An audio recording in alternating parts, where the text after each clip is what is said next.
Good afternoon, everyone. So, faculty development program will be starting in a couple more minutes. So, let us join with the.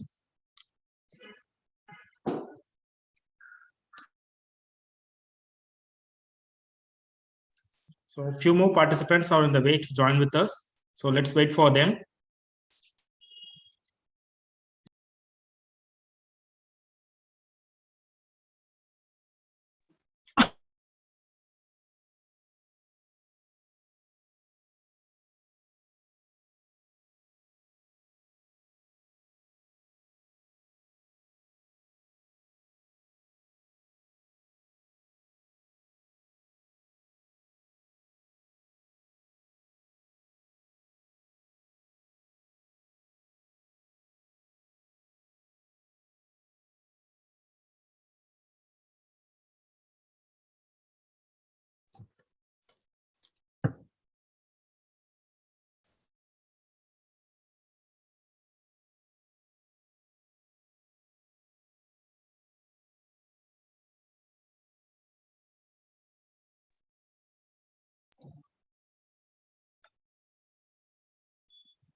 A very good afternoon to our honorable speaker, Mr. Seloamoney Palaniandy.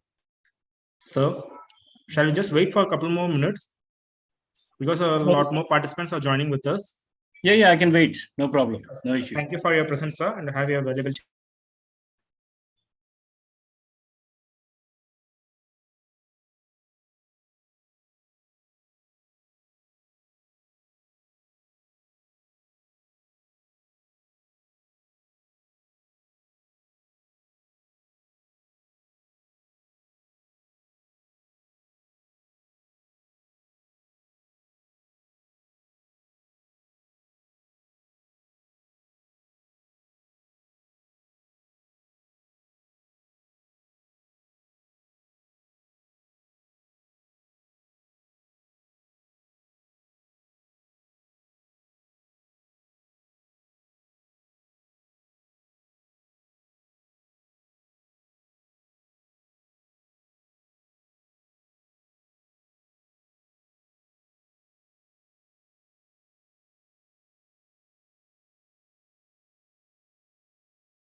Dr.Seloamoney Palaniandy, we are going to start the session. Is it okay for you? Yes, Shall we sir. go on? Yeah. Am I audible? Yes, sir. You're clearly audible to us. Okay. What about the slides? Is it visible? Yes, sir. It's visible. So let me give Okay. a quick introduction about you and the IFERP. So good afternoon, all. I'm your host for this session, Mr. Gurusatyan. I welcome you all to the 8th session of the one-week faculty development program on outcome-based education. And today's session is about outcome-based education versus standard-based education, organized by Institute for Engineering Research and Publication in association with United Innovators, Asia Pacific Association for Dental and Oral Health, Krishna Institute of Dental Sciences, and New Horizon College of Engineering. So about Mr. Dr. Palaniandy.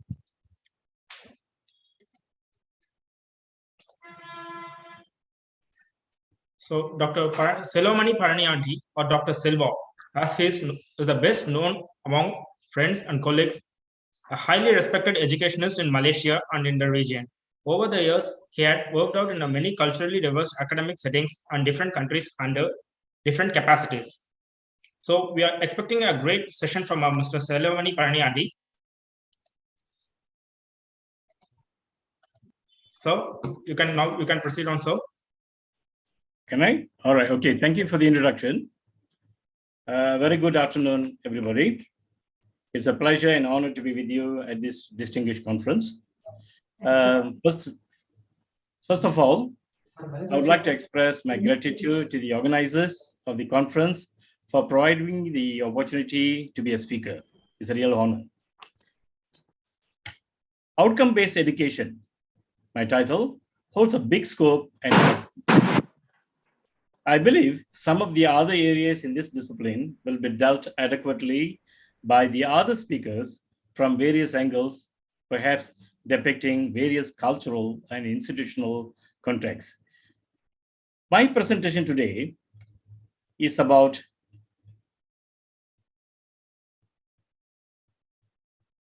some of the misconceptions between outcome-based education and standard-based education in the delivery of academic programs in universities. and how this phenomenon might relate to graduate unemployment in the Malaysian context. In other words, the focus of the presentation is on the impact of outcome-based education on graduate employment in the Malaysian context. The views expressed are based on empirical research in this area and partially from my own experiences in some of the academic settings where I've worked. Due to time constraints, these might have to be a touch and go session. Okay, we cannot explore the entire aspect on outcome-based education. I would like to begin with a session with some amusing but meaningful anecdote or stories. Okay, right. What happened was, a few years ago, before the COVID-19 pandemic, I was asked to give a talk to an audience of student participants of a university. The topic was enhancing graduate marketability and employability. I started my speech with a short anecdote to draw the students' attention, just like what I'm doing now. Okay, this is how the story goes. A 6-year-old boy in England, this is many years ago, goes to school for the first time. He never had any preschool experience. In fact, the concept of preschool was not a norm during those days in England. The teacher taught simple arithmetic with easy numbers. She was trying to tell the students as how 2 plus 3, two numbers, 2 plus 3, adds to a total of 5. First, she placed 2 apples on the table. She then placed 3 apples alongside. She asked the students to gather around and started counting the apples. First, the 2 apples, 1, 2. She said 1, 2, 2 apples, followed by the remaining 3 apples, 1, 2, 3, 3 apples. Later, she counted all the apples slowly, one by one, saying 1, 2, 3, 4, 5, demonstrating how the 2 plus 3 works out to be 5. The child went back home after school. What happened? His mother was very anxious to know what her son learned on the first day at school. She noted that he has learned some basic numbers. She was very curious to test the knowledge and his ability to count. Okay, how she did this? Well, she found some oranges on the dining table. She found some oranges on the dining table. She arranged the oranges in the same order and in the same combination as 2 plus 3, as how it was taught in the school. She then asked her son, how many oranges do we get when we add 2 oranges to 3 oranges? The son was very angry and upset. Was very angry and upset with his mother. He said, look, mom, we only learned apples today. We are yet to learn oranges. After hearing the story, the university students laughed. However, I told them it makes no difference and the situation is somewhat similar when employers require fresh graduates to do similar things in the work setting. Many might say, sorry, sir, we did not learn this at university, or this was not part of our thought program. In other words, many might find it difficult to translate or relate what they have learned in university with skills needed in their employment context. Okay. Does this story make any sense to you? With this, I would like to draw your attention to something more important to our discussion on the importance of outcome-based education. All right. Now,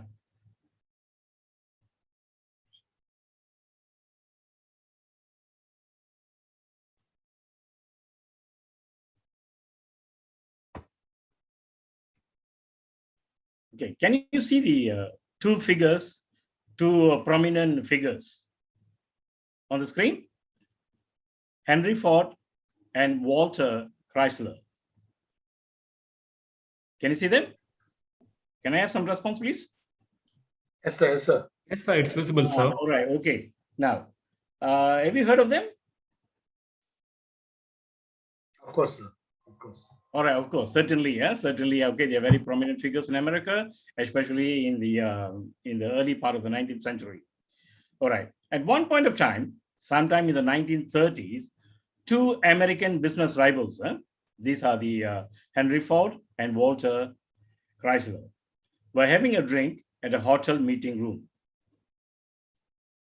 One was Walter Chrysler, as I say, and the other was Henry Ford, the two giants in the American motor car industry. While enjoying their drinks, they watched a program on TV that was placed in the room. The program was about the most intelligent youth in America.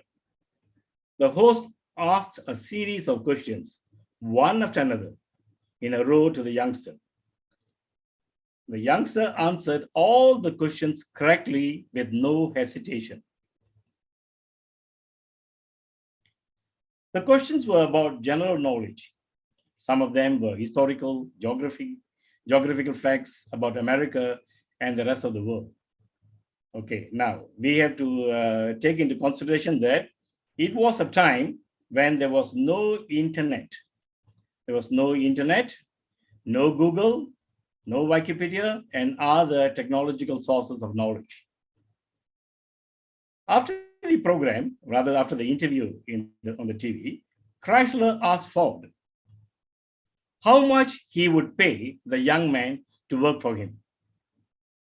Ford shrugged his shoulders and said $250.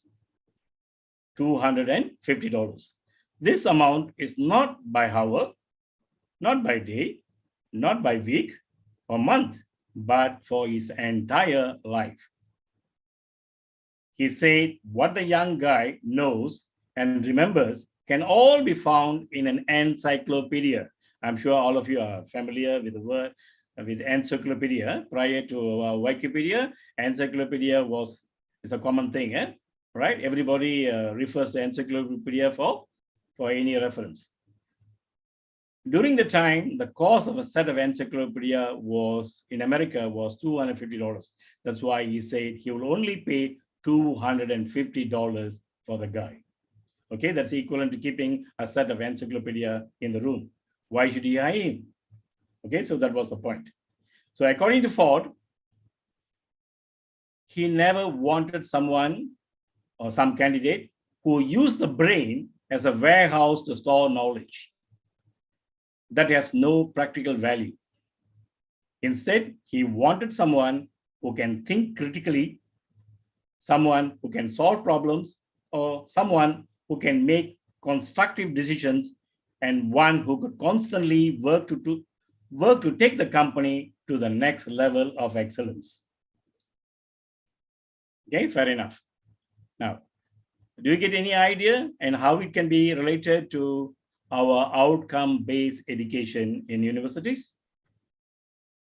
Okay, outcome-based education is a crucial topic, especially in the context of higher education in many countries. We all know. Over the years, universities have resorted to outcome-based education in the delivery of their programs at various grade levels. It is also important to mention here that outcome-based education falls in line with the United Nations Millennium Goals for Sustainability. This is an important point here, right? Okay. However, it might not be an exaggeration to say the concept is misconstrued, and academics in many institutions of higher learning are facing role ambiguity as how to provide the right learning experiences and hence to produce the desired learning outcomes expected of OBE, that is outcome-based education. Okay, let's get to the slides. All right, now can you see the slide? This is just an advertisement, all right? about some punchlines on the graduate unemployment in Malaysia. Okay, I think you can read them for yourself. All right.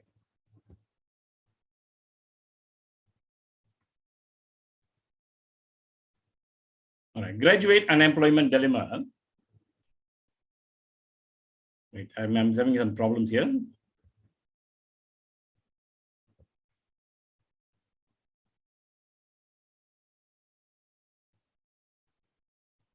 All right. Just give me a minute. It's giving me some problems here. The slides are not coming through. Can you all see the slides? Yes, sir.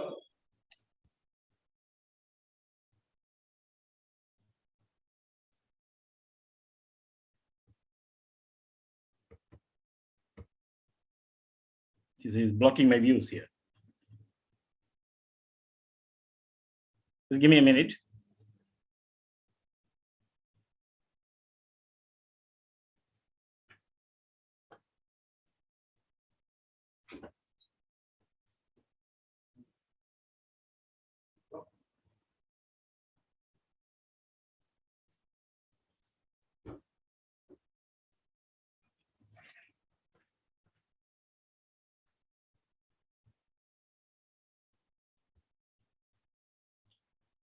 All right, okay, it has been sorted out.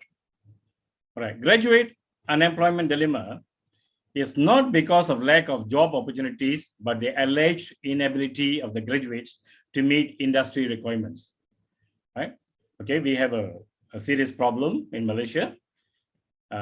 Graduate unemployment, lots of graduates are not being employed, even after 1 year of graduation. It is actually amounting to about 60% are said to be unemployed after graduation.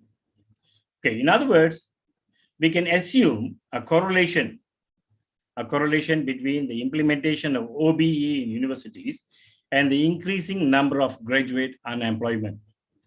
Okay, this is one area for our scrutiny and also an area for research. Again, this claim must be subjected to rigorous research that involves different institutions. We cannot really finalize. The researches are still ongoing. All right. In the meantime, we get to the goals of the higher education.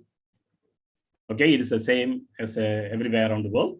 The general goal of higher education is to produce broadly educated graduates ready for the world of work or job market and active citizenship through provision of knowledge and practical skills based on scientific principles,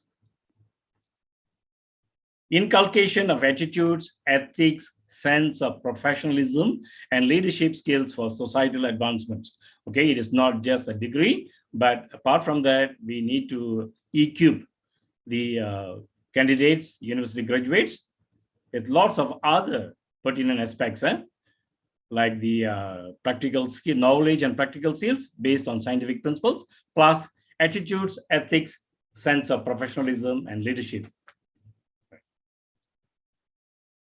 As per the requirements of the accrediting agencies, national qualification frameworks, we have actually a national qualification agency first. Okay, under that we have national qualification framework.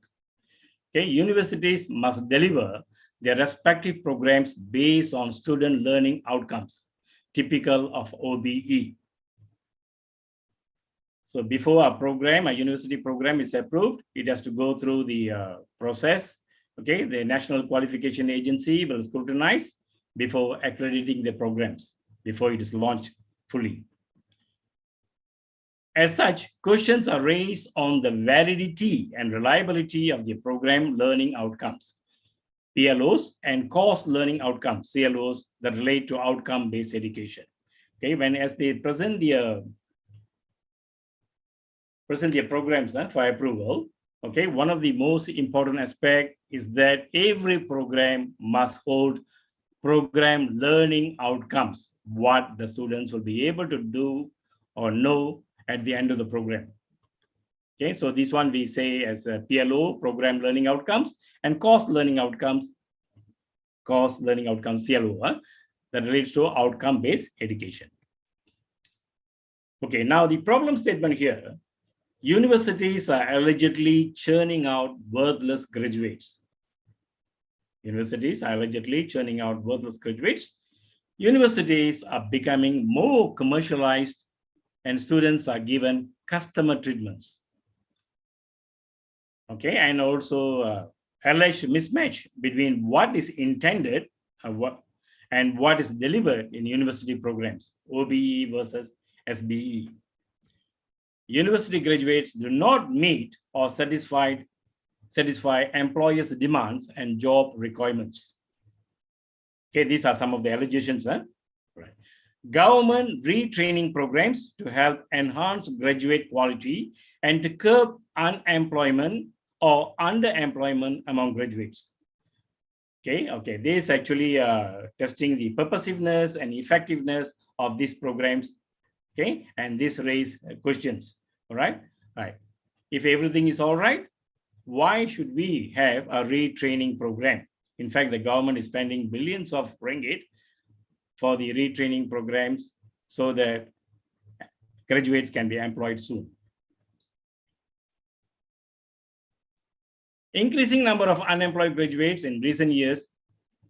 Okay, there were lots of graduates unemployed in recent years. That means before the pandemic. Okay, so we cannot use the pandemic as an excuse for graduate unemployment. Well, before that, we had this problem. In fact, from the year, according to records, if year 2006, there were hundreds of thousands of graduates being unemployed. Okay, and we also have the problem of graduates being in underpaid jobs, that is underemployment. Okay, that means they are not placed in graduate scale. So graduates occupying positions in the wrong sector, not in line with the choice of courses. Okay, and also we find students or graduates in unpaid internships. That means they go for experience, waiting for future employment prospects. All right, let's see how the standard-based education and outcome-based education, okay, play their role. Standard-based education versus outcome-based education. Now, what is standard-based education or standards-based education? Okay, standards-based education, SBE, is a system of instruction focused on student learning of content standards. Okay, the key word here or the key phrase here is the content standards. Okay, SBE focuses on content standards. The content refers to the defined domain of knowledge and skill in an academic program. Okay, again, we can question what might be a standard. What might be a standard in the content? A standard is a succinct, clearly written description of what students should know and be able to demonstrate at a particular point in the education. Okay, so we can see some kind of a similarity here between SBE and then OBE. A standard, okay, students should know and be able to demonstrate at a particular point in the education. It is almost the same as that of the OBE. The system uses a comprehensive set of standards, that is actually SBE, uses a comprehensive set of standards spanning across all grade levels to guide instruction. Okay, with that, we can have what to do in instruction, assessment, grading, and academic reporting that are based on students demonstrating mastery of the knowledge and skills they are expected to learn as per the stipulated content standards, all of the programs as they progress through the education, right? So it helps in the instruction, assessment, grading, academic reporting. So it is very much the same as that of our OBE. Okay, for example, in a business degree program, students are expected to know the definition of business, principles of business management, types of business organizations, functions and liabilities of business organizations, business leadership, etc. Right? All these are content areas. Okay, so students are given lesson notes, and most of the time Students are given lesson notes or information in the form of PowerPoint slides to remember the content. Okay, right. To add further, the general goal of standard-based learning or standard-based education is to ensure that students are acquiring the knowledge and skills that are deemed to be essential to success in school or in higher education, like in universities. If students fail to meet those expected learning standards, they may lose out getting the grades. However, success in employment, career development, and other aspects of adult life are absent or still remain implicit and are rarely defined or articulated in standard-based education. Okay, I think most of us have been through more of a standard-based education. Okay, now get to compare the outcome-based education. Outcome-based education, OBE, specifies the desirable outcomes or abilities which students should be able to demonstrate upon completion of an educational program. So it's the same. The abilities refer or reflect relevant knowledge and skills required of the program. The quality of the program should also reflect the ability of its graduates to perform or carry out the expected roles and responsibilities both at work settings and of society at large. So there's a distinction here. Okay, when we measure the quality of the programs, it should reflect the graduates' actual ability to perform or carry out the expected roles and responsibilities. Okay, not only at the university level, but at the work settings and society at large. The main domain of learning outcome-based education, learning outcomes in outcome-based education cover knowledge. Okay, to reinstate that, it covers knowledge, practical and social skills, critical and analytical thinking, values, ethics, and professionalism.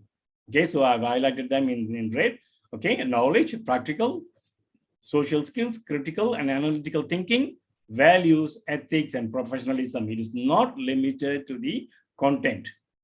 This requires a clear statement of the competencies, that is practical, intellectual, and soft skills expected to be achieved by students at the end of the program. Okay, this is where many of our graduates are failing.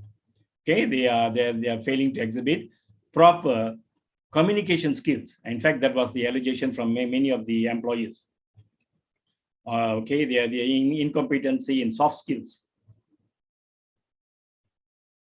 All right.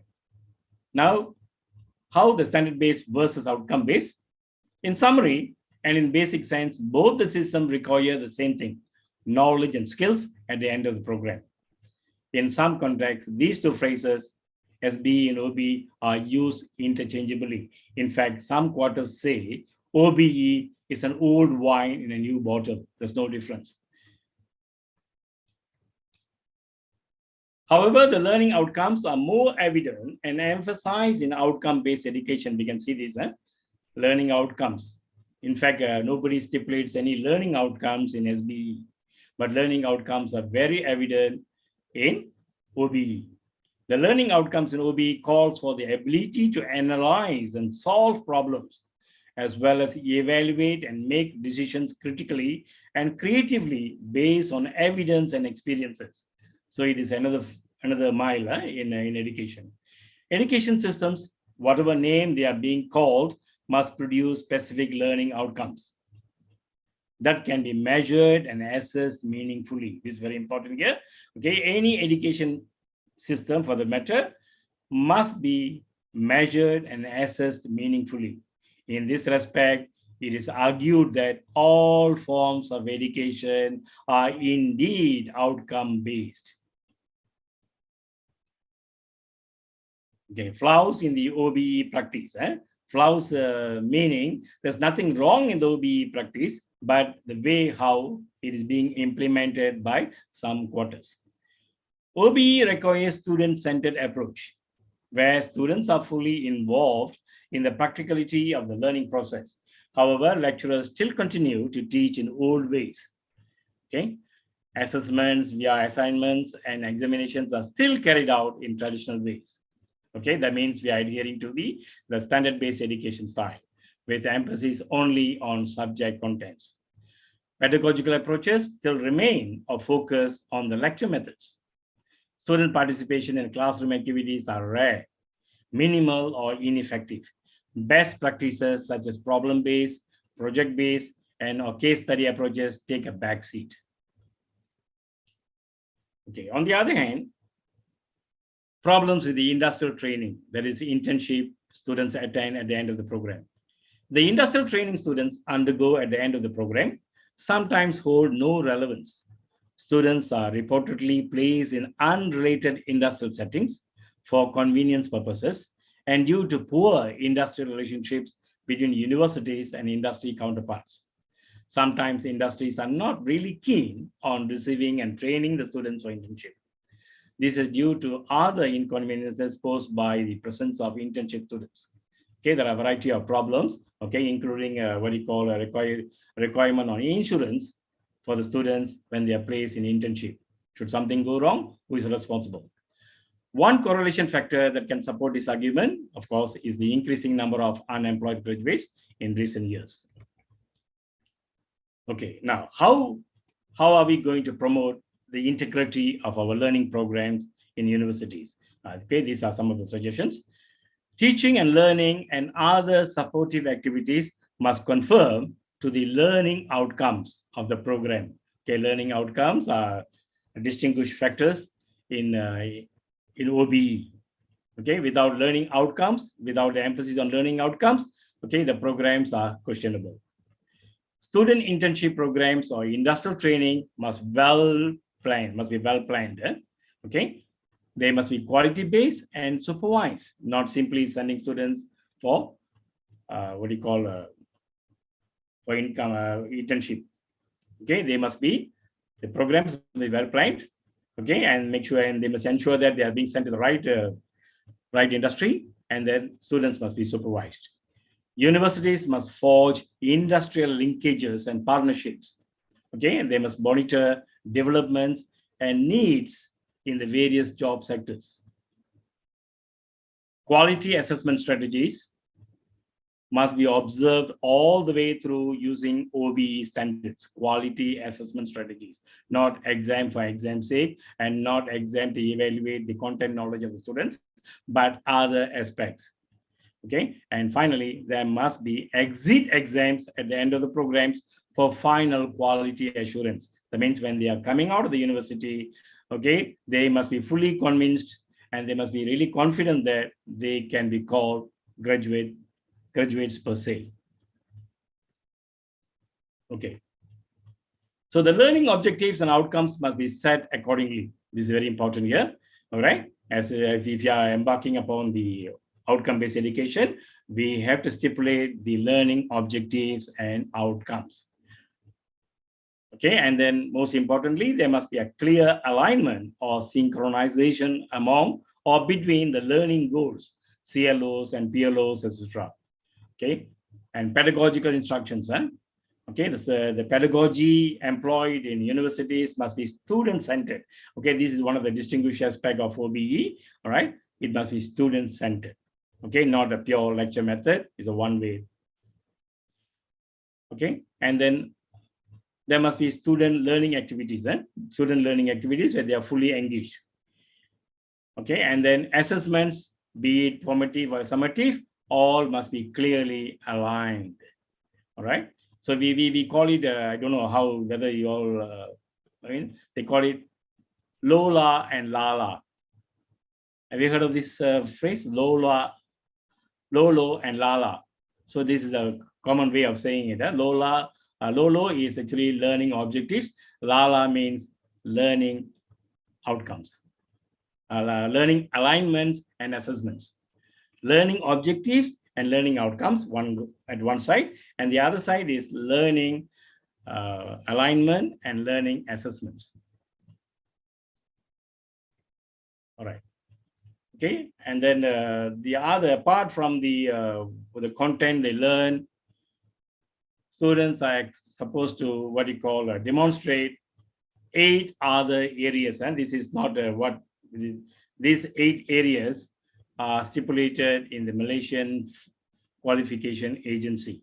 In fact, it's pretty the same in all the other qualification agencies elsewhere. All right. First, knowledge. So knowledge here is not simply knowledge, but you have to cover the various levels of knowledge. For example, as per the demands of the Bloom's taxonomy, right? And then students should be able to demonstrate practical skills. Okay, skills, not just a learned skill. Okay, not what they can remember, but they can apply practical skills. Social skills and responsibilities. Social skills and responsibilities. That means, can they work in a group? Okay, can they work, so for in line with this, students are supposed to demonstrate some of the CSR, some social service activities. Okay, now what I understand from in countries like Thailand, students are supposed to perform or supposed to involve themselves in at least 10 social service activities before they are allowed to graduate. Okay, so again here, values, attitudes, and professionalism, communication, leadership, and team skills, problem solving and scientific skills, information management and lifelong learning skills, okay, managerial and entrepreneurial skills.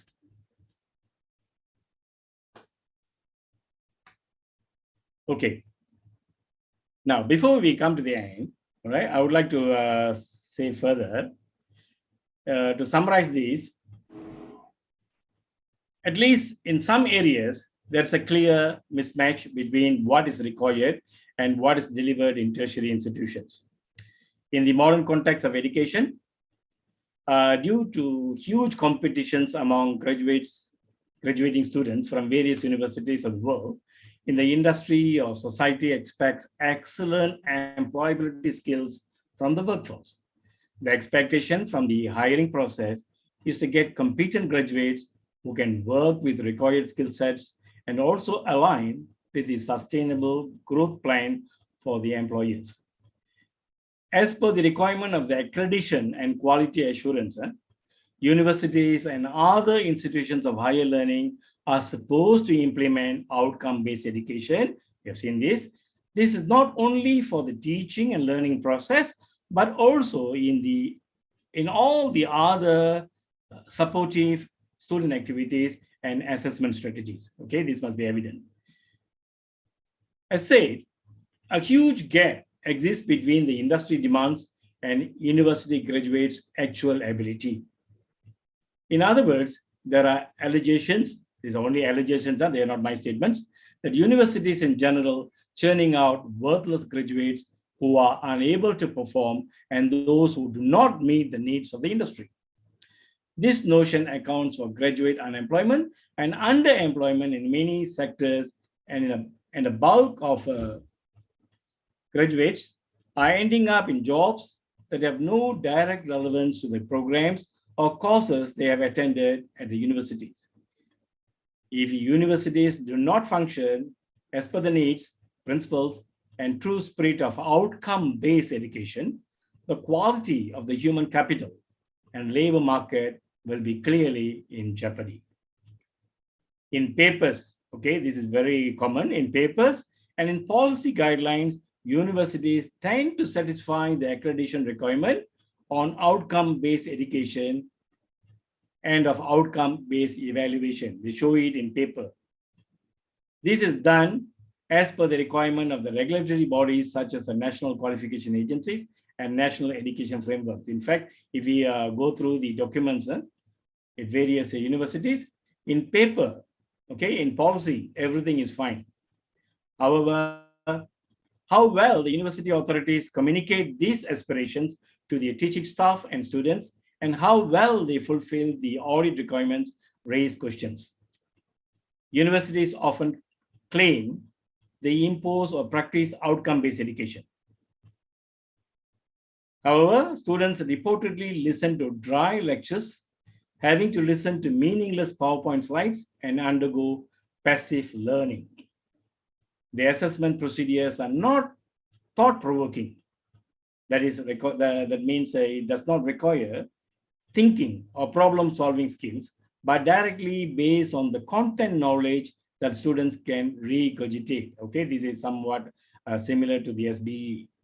This leads to the proliferation of rote learning, plagiarism, cut and paste culture, and heavy reliance on the internet materials by students.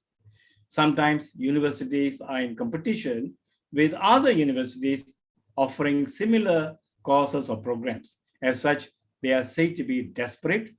They tend to experience serious problems in student intake.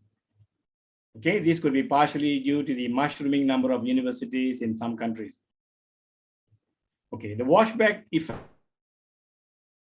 is that students are overly treated as customers, and universities exercise flexibilities in their recruitment and assessment strategies and in the awarding of grades. Students are our product and not customers per se.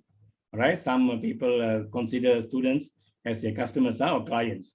Okay, they are indeed not our customers, but our products. Okay, they reflect the quality of the university. In the pursuit of reducing unemployment and underemployment rates, the government has introduced retraining programs to improve knowledge and other transferable skills among graduates. Okay, so this is an irony here. Okay, why should we have retraining programs? Okay, unemployed graduates who attend such retraining programs and those who facilitate those programs are being paid substantive allowance. In the opinion of the Malaysian public, this move is redundancy, unnecessary, and waste of time and waste of money. Okay, the government has indeed allocated a huge billion ringgit budget for this purpose, for the retraining of graduates. The retraining programs by the government is intended to help graduates to embrace job opportunities sooner or later. However, the effectiveness of these retraining programs, again, in bridging the gap left by the university is subject to scrutiny and research. Okay. Now to reiterate and then to what you call to recollect what we have discussed. What is outcome-based education in respect to the teaching and learning in university settings? Outcome-based education OBE specifies the desirable outcome or abilities that students should be able to demonstrate upon completion of an educational program. The quality of the program should reflect the ability of its graduates to perform or carry out the expected roles and responsibilities, both at work settings and of society. This requires a clear statement of the competency that is practical, intellectual, and soft skills expected to be achieved by students at the end of the program. The development of the quest of knowledge and lifelong learning skills in particular are essential for continuous upgrading of knowledge and skills. These endeavors must be parallel and in line with the rapid advancement in global knowledge. Consideration of other imperatives are also needed for societal or community development and the marketplace. At the same time, the knowledge and skills imparted or nurtured must be relevant to the local, national, and international context and international standards. While universities observe stringent internal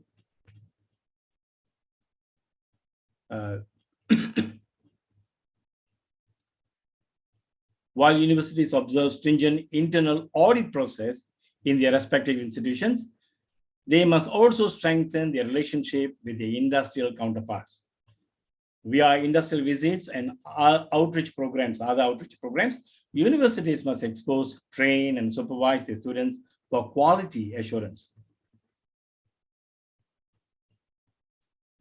While ensuring the recruitment of the right academic staff for the various faculties, universities must also conduct exit examination, that has been mentioned in the slide, based on OBE standard for students.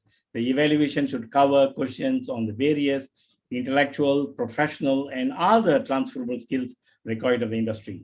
Development of the quest of knowledge and lifelong learning skills are essential for continuous upgrading of knowledge and skills.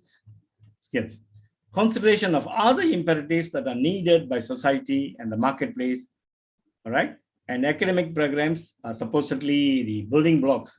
They are supposed to be the building blocks that support the larger institutional purpose of higher education providers.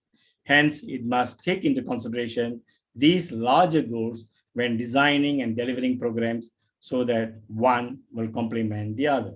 All right. Okay. So now finally, before we round up my case, I would like to share some of my views and perhaps some of your own your ideas. Later, you can communicate with me by email or other means. All right, on this suggestion. About 10 years ago in Malaysia, we had a pioneer degree program. A pioneer, some universities. It was actually an innovative program started by some of the universities. Okay, to settle the issue of what you call whether students are performing. Okay, whether they are succumbing to what you call the learning outcomes. Okay. Now, this pioneer degree program, okay, in which degrees are awarded after the demonstration of outcomes in the industrial setting and in entrepreneurship. Okay, this is very important here. Okay, degrees are instead of what you call after attending a period of semesters. All right, students are given their degrees or scrolls. But here, in this program, students are only allowed to get their scrolls or their degrees upon demonstration of their skills, all right, in industrial settings, okay, or in entrepreneurship, okay, how well they start a business, okay. All right, now how it was started, there was a partnership agreement between a private bank and a university. Okay, the bank was quite liberal. Okay, so they considered this as part of the CSR activity. So they were willing to throw some money. Okay, so in this program, students undergo or complete a business study program for the normal 3-year period. At the end of the program, as one of the outcomes, students are to produce and submit a viable business proposal to the bank. Upon reviewing the proposal, the bank will then sanction a small loan, okay, close to about 20,000 Malaysian ringgit. This is part of the community service program by the bank. Students who opt for this program will have to carry out a small business as per the proposal. Okay, they have to actually involve themselves or start a small business. Maintain proper records and accounts. After 1 year of the start of the programs, students concerned have to demonstrate they indeed can carry out a business activity as per the outcomes of the university degree program and show some profit generated from the business activity. Okay, only with this demonstration, they will be awarded the degree in business administration. Obviously, this idea and suggestion did not receive any response, okay, or not much of a response from students and the various stakeholders. And as such, it was eventually scrapped off, right? So I need some of your views from the other participants, right, on this aspect. All right. Now, so with this, I end up my case. So here you can see one of my slides. Okay, it does not matter how many resources you have. If you don't know how to use them, it will never be enough. So this is actually summarizes the importance of what we call outcome-based education. With that, I think it's time.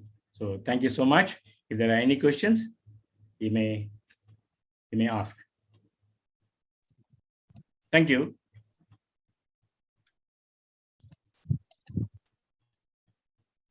Good afternoon, everyone.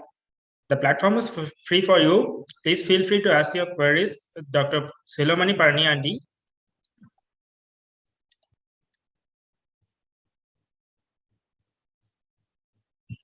Also, you can use the chat board to raise your queries.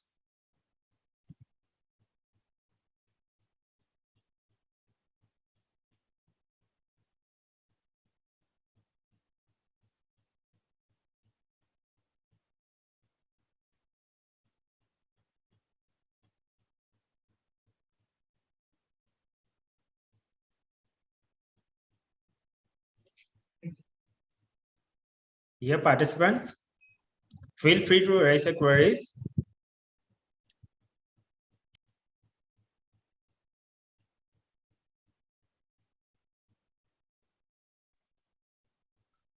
Good afternoon, Prof. Yes, Dr. Ravi, yes.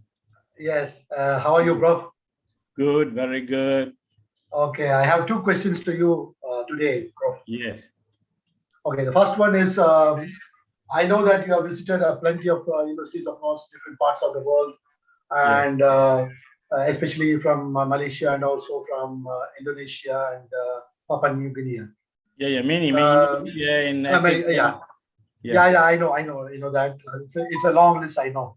But I just wanted to capture from you that how are your views pertaining to the outcome-based learning with respect to all these countries you have visited, and do you think that there is a common alignment in the outcome-based education across these countries, or between the Asian countries and the places where you have visited, maybe in the western part of how do you think that there is a difference in adopting this outcome-based education? Okay, thank you. The situation is pretty the same, almost in every other country. Okay, but it's not really very visible. But in most countries, especially in the underdeveloped countries, especially like in Papua New Guinea and all that, they are still exam oriented. They are still interested in only getting the grades, right? And then they're not interested in the skills, the outcome. Yeah. Okay, they still support the old style. Okay, even in advanced countries, okay, the situation is, in fact, in Eastern Europe and all, it is still the same. It's pretty the same as in many Asian countries. Okay, and what I note only in a country, especially in Harvard, it is more of a practical, it is more of an outcome. This is what I note, especially when they in the MBA programs and all that. Okay, students actually not being taught. They come up with the what you call with case studies, either student on the part of the students, or the lecturers will post them some case studies. Okay, and then they solve problems, and this equips them with lots of critical thinking aspects. Okay, so that they will be able to perform in the industry. So this is the only thing I note.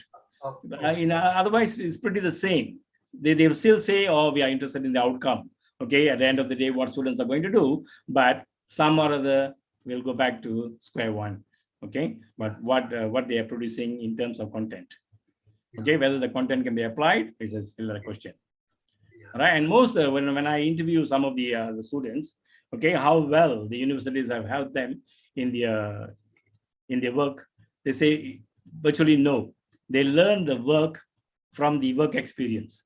Okay, I mean they can hardly relate what they've learned in the universities with work settings. Okay, and my research is still ongoing, so I'm not coming to a conclusion yet. All right. Okay, what's the second question, sir? Yeah, the thing is, when I was going through your slides, I could see that the focus were on the students, and I think this outcome-based education seems to be a rather disaster in the places like in India, where I basically am teaching. The teachers or the lecturers, they themselves are not so sure about what is curriculum mapping, what is CLOs, how it has to be framed, etc. Yes. So, do you think that there should be sufficient faculty development program also to be aligned with this outcome-based education, rather than just criticizing the student job aspects and other things? Certainly. Okay, everything starts. The quality of an institution, the quality of education in any nation is as good as the quality of the teachers or lecturers. Right, so it all boils down to the teachers or lecturers' ability. Okay, so they must be given the proper professional development. Okay, it must be run parallel. Okay, as we what you call embark upon the outcome-based education, we have to ensure the lecturers are also learning. All right. In fact, in some aspects, okay, in countries like Singapore and all that, they bring in people from the industry. Okay, industrial exposure to the lecturers themselves is very important. Okay, for the purpose, for the teaching purpose. Okay, like many lecturers in universities, they undergo as a normal student, they undergo a degree program and later a master's program or perhaps a PhD. All right, and later end up as a teacher. I mean, as a lecturer or professor, and then they themselves have not been exposed to the industrial needs. So this is one of the problems we face. Okay, thank you, Prof. Yeah, okay. So I hope I have satisfied you all. Yeah. All right, and perhaps you are aware when some of the aspects I was mentioning about the MQA requirement and how the MQA accreditations, again, the Malaysian Qualification Agency. I think you have been part of it. Yeah. I believe so. Okay, so in papers, everybody is satisfied the requirement. Yeah, correct. Okay. Exactly. So it's very beautiful, but it comes to implementation, it's a question. All right. Yeah, correct. Exactly. Yeah. Okay. Yeah, so is there any other questions? So that was a quite good explanation, Mr. Seloamoney. And dear participants, do you have any other queries?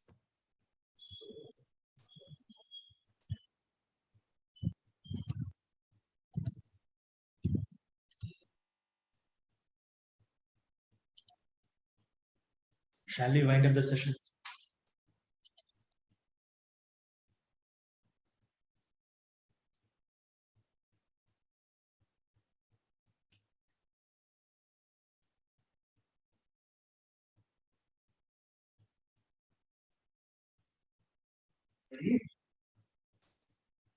So, Dr. Seloamoney Palaniandy. Yes.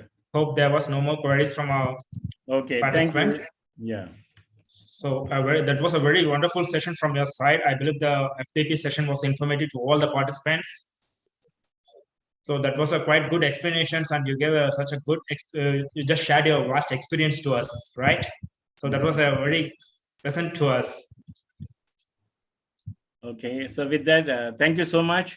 Okay, I would like to receive some inquiries later via email and all that, I expect, because I'm in the midst of some research on the topic which I did just now. So thank you so much again. With that, I rest my case.